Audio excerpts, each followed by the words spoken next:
Well, hello there, guys. This is Noob DM Ariel coming to you once again from beautiful Northern California.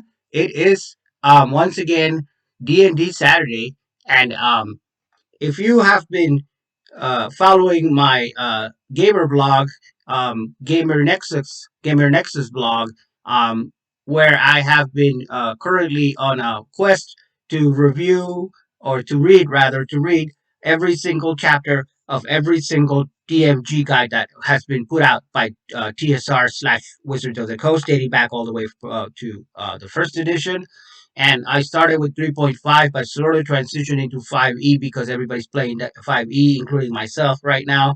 And we are up to chapter 4 of the 5e DMs guide currently. And I decided that rather than do a post, because I'm kind of lazy that way, I would do like a video and then just sort of also because chapter 4 of the DMG guide for 5e is very short. It's only about comes into about less than 10 pages. I think it starts on page 89 and it barely cracks less than 10 pages all the way up to page 97. And this chapter is all about creating non-player characters or NPCs.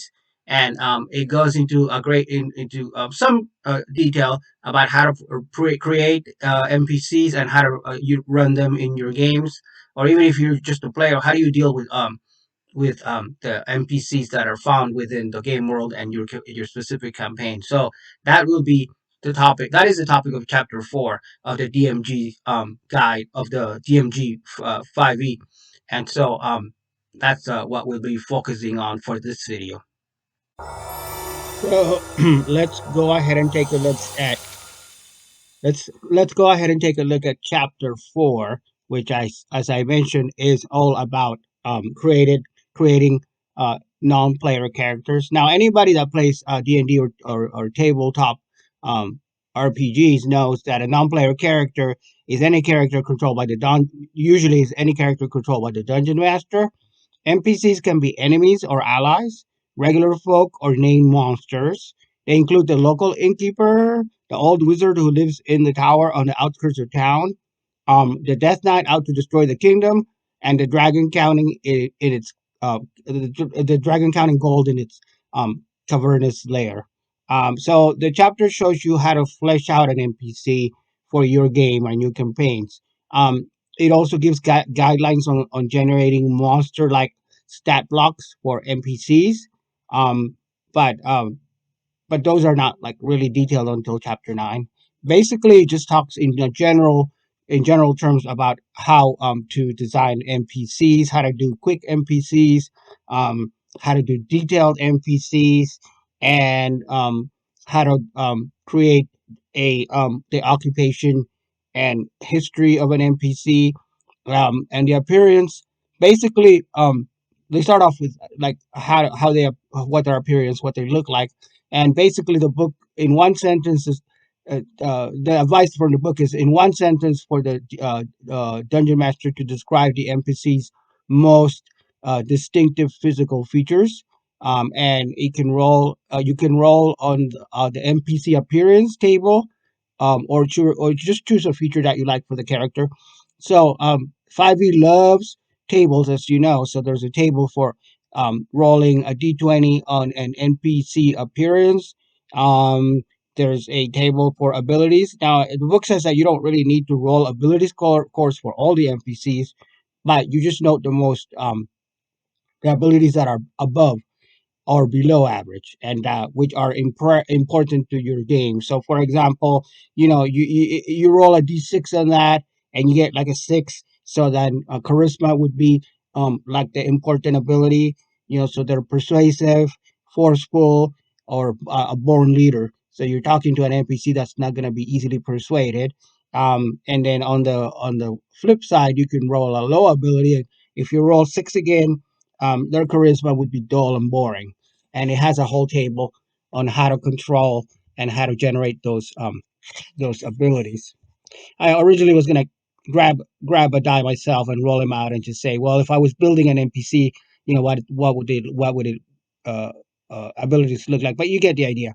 Um, So it also has talks about NPC talents. They could do anything from playing an instrument to being really good at solving puzzles, which would come in handy. Um, or like a skilled actor or a master of disguise.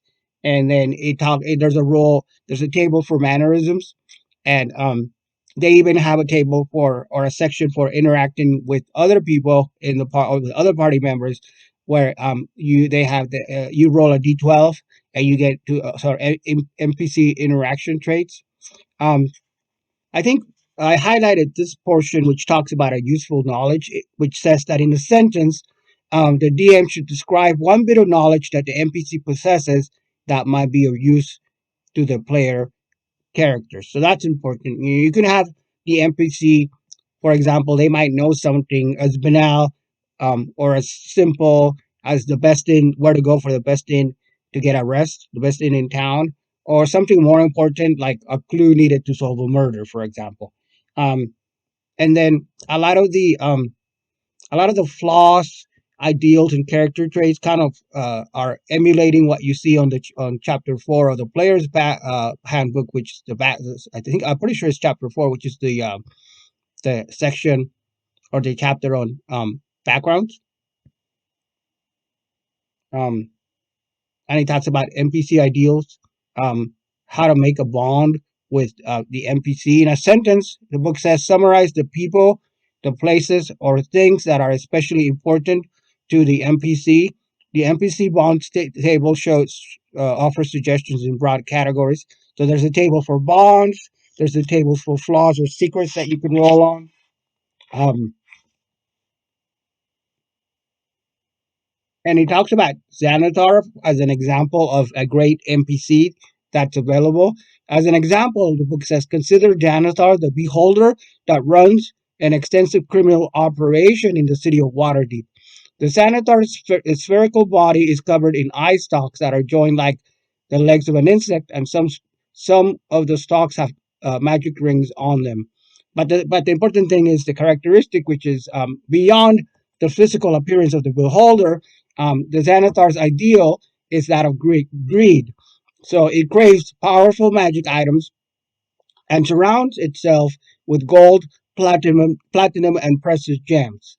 Its bond is to its lair, an elaborate cavern complex carved out between the twisting sewers of Waterdeep, which it inherited from its predecessors and cherishes above all else. And it's goldfish too. Don't forget the goldfish. But establishing this information allows you to play the Xanathar as more than an ordinary beholder. The complexities of the creature's characterizations create more memorable interaction and interesting story possibilities. So Xanathar is pretty well fleshed out in the D&D Muley, 5th edition of milieu and environments and world. But you could do this with any NPC. You could, create an NPC out of an owl bear that's a sentient being and intelligent and wants to rule a kingdom or whatever. Just use your imagination. But um, I guess, the more detailed, the more fleshed out that it has, and the motivations as well as characteristics, the better it will be as an NPC that interacts with the parties. As long as it has a purpose to be there, not just somebody that you can, you know, run around with. Um, then he talks about NPC statistics and using when to use a monster block or a monster stat block. It does mention that Appendix B of the monster manual contains statistics for many generic NPCs that you can customize as you see fit, which is a good reminder to check that appendix. If you have the monster manual, which I'm pretty sure you do if you're running a campaign, it's pretty much hard to run a campaign without the occasional monster. Um, and then he talks about using classes and levels, different class options, equipment, and challenge rating. An NPC built for combat needs a challenge rating. And so there's some rules on that, but they don't really go into great detail until chapter 9. There is a segment about Mpc party members, and the book says, and I quote, any NPC that accompanies the adventurers acts as a party member and earns a full share of experience points. This is important, I think, because um, in the current campaign that I was playing before our DM left to go uh, because he had to go to out of the state. There was a reoccurring NPC that we would turn to. He was a half orc, and he was kind of like a guide because we went to the city. I forgot how we met him, but we were in an adventure and we met him at the city, and he's every time we needed to track down a monster, something. It doesn't have to be a monster. It could be another NPC, whatever. Anytime we needed to track something, he was very useful because he knew the terrain and the environment. So he kind of acted as our guide, like as our, I guess, tracker and guide for most of the campaign. But he never turned evil or never turned on the party. He was always faithful to the party, which wasn't really explained too much why. It just sort of happened. He was just helping us out. Um, but I think it's better if you have some motivation for the NPCs to do that. And the book does go into adventuring with NPCs, and it talks about the optional rule of loyalty, where you can make your NPCs' loyalty be measured on a numerical scale from 0 to 20, um, and um, and that scales the NPCs and the NPC will have a maximum loyalty score, which is equal to the highest charisma score among all adventurers in the party, and its starting loyalty score is half that number. So so basically, you use the party's charisma score to dictate whether the NPC will remain loyal. And if the you track loyalty over time, you keep track of an NPC's loyalty score in secret, so that the players will know for sure whether the NPC party member is loyal or disloyal, even if the NPC is currently under a player's control. And the book says that you can use a D4 to incrementally check the add or decrease their loyalty score. And so if NPC is not treated well by the party, it does matter because then he might turn disloyal. It's kind of the same concept. Like when I think about playing World of Warcraft, which I've started to do a little bit more here and there when I was resting up from COVID.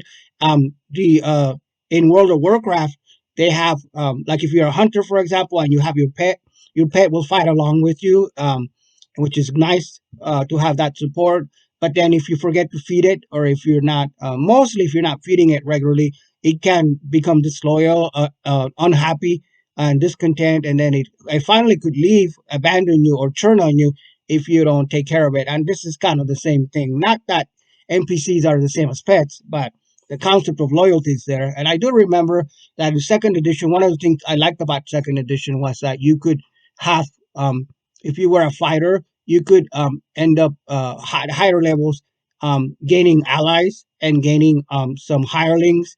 And yes, allies would kind of fight for you. In DDO, the online version of Dungeons and Dragons, the DDO game, you can hire a hireling, and if you're playing solo, the game solo, there's no need for another player that's a cleric or a paladin or somebody that heals you. You can just hire a hireling and pay them to go adventuring with you, gold money or gold in-game gold, and they will go ahead and act as hirelings for you. And I usually would pick a cleric because I was playing a melee character, and so I could get some heals, which worked really great when you were going into the dungeons by yourself.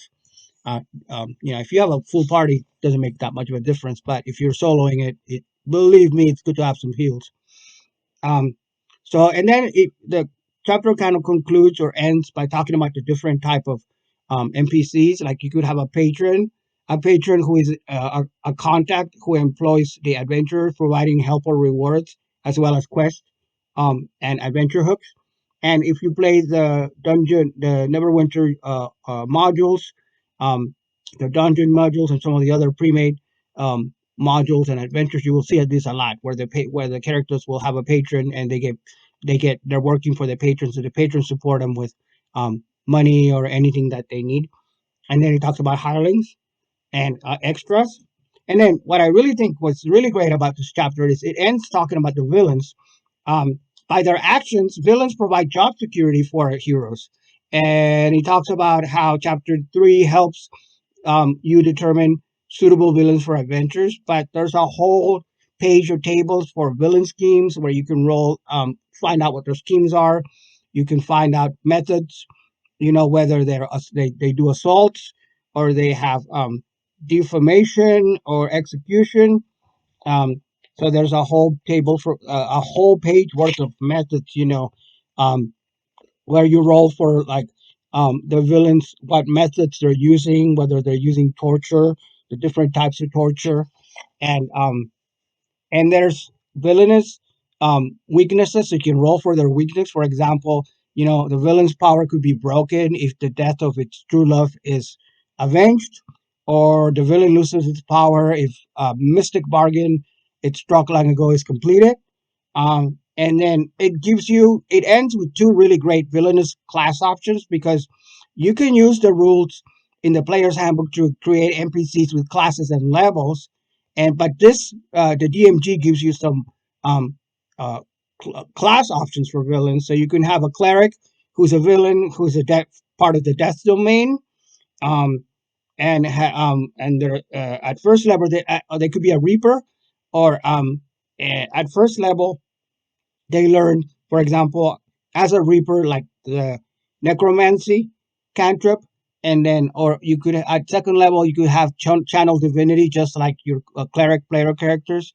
Um, and then at eighth level they get divine strike. So you could have a evil or an NPC.